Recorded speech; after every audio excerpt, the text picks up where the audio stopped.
नमस्कार विद्यार्थियों, राजकीय स्नातकोत्तर महाविद्यालय देवली के YouTube चैनल पर आपका स्वागत है।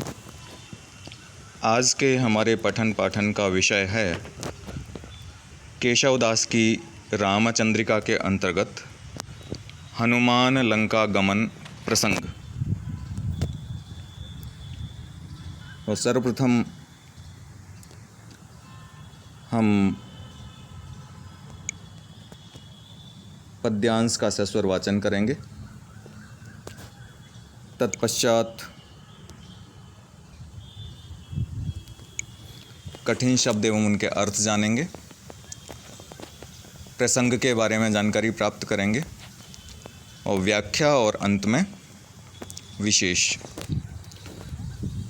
तो हरि केसो वाहन की विधि केसो हेमहंस, लीक सी लेखत नव पाहन के अंक को। हरि केसो वाहन की विधि केसो हेमहंस, लीक सी लिखत नव पाहन के अंक को। तेज को निधान राम मुद्रिका विमान कैदों, लक्ष्मण को बाण छूट्यो रावण निशंक को। तेज को निधान राम मुद्रिका विमान कैदों, लक्ष्मण को बाण छूट्यो रावण निशंक को। गिरि गज गंड तैं उड़ान्यो शुभ रन अली, सीतापद पंकज सदा कलंक रंक को। गिरि गज गंड तैं उड़ान्यो शुभ रन अली, सीधा पद पंकज सदा कलंक रंक को। हवाई सी छूटी के सो दास आसमान में, कमान के सो गोला हनुमान चल्यो लंक को।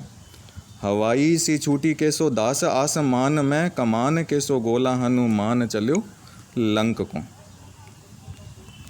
स्वस्वर वाचन के पश्चात आइए कुछ कठिन शब्द व उनके अर्थ जान लेते हैं। कुछ शब्द जो इसमें अंकित नहीं किए गए हैं वो आपको सुपरिचित हैं, जैसे हरि। हरि का अर्थ यहाँ विष्णु से लिया गया है। और विधि का अर्थ यहाँ ब्रह्मा से लिया गया है। इसके पश्चात है कैसो।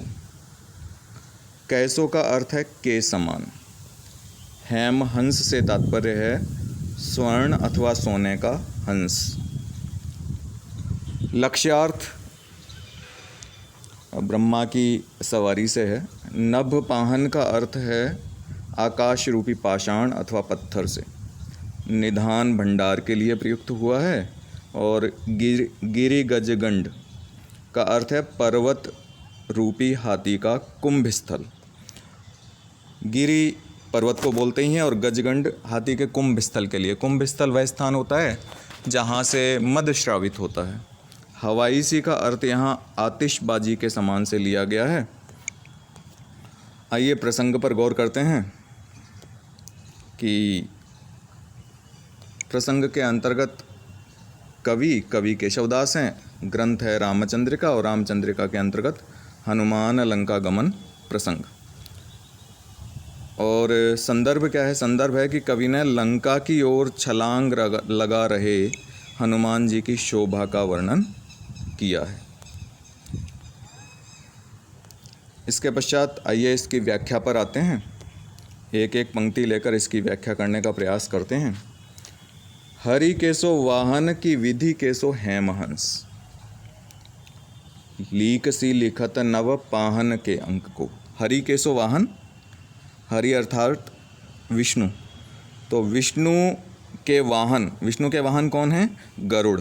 तो विष्णु के वाहन गरुड़ की तरह तीव्र गति से, अथवा विधि केसो हेमहंस। हेमहंस सोने या स्वर्ण का हंस बताया गया है। तो विधि ब्रह्मा, अथवा ब्रह्मा के वाहन स्वर्ण हंस के समान। लीक सी लिखत नभ पाहन के अंक को। लीक सी लिखत, रेखा सी खींचते हुए। किस पर? नव पाहन के अंक को। नव आकाश रूपी पत्थर पर सोने की रेखा सी खींचते हुए। तो संपूर्ण अर्थ क्या हो गया कि विष्णु के वाहन हनुमान जी का वर्णन है जब वो समुद्र तट से लंका की ओर छलांग लगाते हैं। जाम्बवान के द्वारा शक्ति का स्मरण लगाने पर सीता की खोज में जाने के लिए जब वे पर्वत से, समुद्र किनारे स्थित पर्वत से लंका के विपरीत तट से लंका की ओर तट पर छलांग लगाने के लिए उछलते हैं। तो उस शोभा का वर्णन, उस शक्ति, शौर्य, सौंदर्य का वर्णन केशवदास करते हुए कह रहे हैं कि छलांग लगाते हुए, लंका की ओर गमन करते हुए छलांग लगाकर हनुमान कैसे लग रहे हैं कि विष्णु के वाहन गरुड़ की तरह तीव्र गति से, अथवा ब्रह्मा के वाहन स्वर्ण हंस के समान आकाश रूपी पत्थर अथवा कसौटी पर सोने की रेखा सी खींचते हुए हनुमान लंका की ओर आकाश में उड़ गए।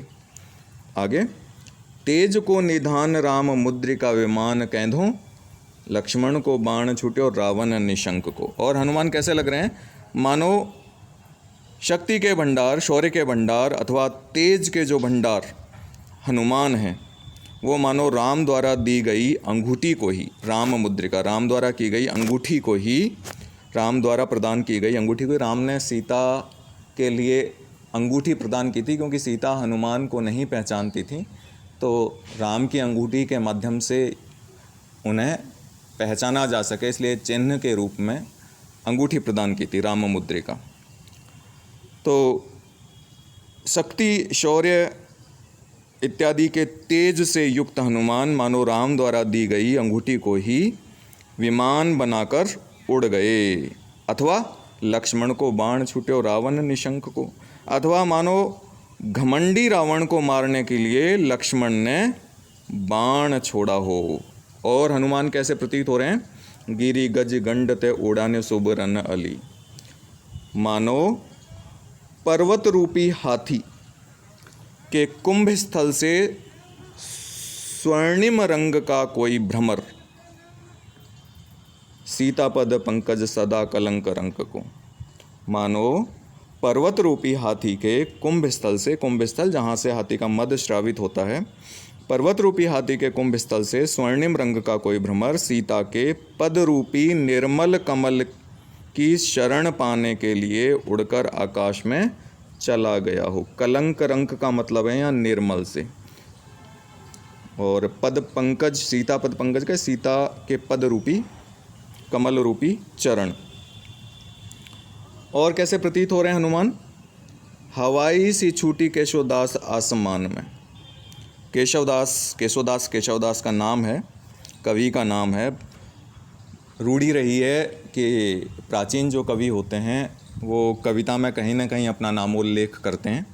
तो हवाई सी छूटी केशवदास आसमान में, हवाई आतिशबाजी, हम जो पटाखे चलाते हैं उसमें कुछ पटाखे ऐसे होते हैं जो ज़मीन से आसमान की ओर जाकर मुक्त आकाश में फूटते हैं और रंग बिरंगे तारे और रोशनियां छोड़ते हैं, तो उसे आतिशबाजी कहा गया है। तो यहाँ हवाई सी से मतलब आतिशबाजी के समान से ही है।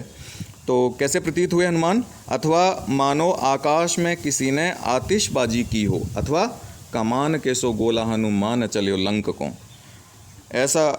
और मानो किसी ने तोप से कोई गोला छोड़ दिया हो, ऐसा आभास कराते हुए अत्यधिक तीव्र गति से हनुमान लंका की ओर चले हैं।